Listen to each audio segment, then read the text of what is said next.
गंजेई चालन बेले police हावड़े home guard scooty रे गंजेई नहीं जाउथिबा समझरे पुलिस हावड़े पुलिस होमगार्ड सह आउ 2 जन व्यक्ति गिरफ करी कोर्ट चालना करिछि बिनिका पुलिस। सुवर्णपुर जिला बिनिका थाना पुलिस पेट्रोलिंग करुवा समय एक स्कूटी रे 2 जन युवक जाउथिबा समय पापक्ष रास्तार विद्युत ग्रिड निकट में अटकै थिले।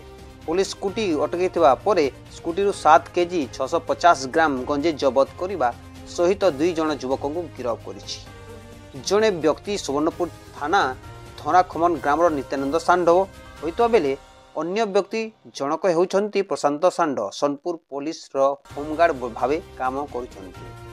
पुलिस होमगार्ड प्रशांत षाण्ड और नित्यानंद षाण्ड ओडीजी 6723 एक्टिवा स्कूटी रे जगन्नाथ रोड दे बिनिका पटु आसुथिले।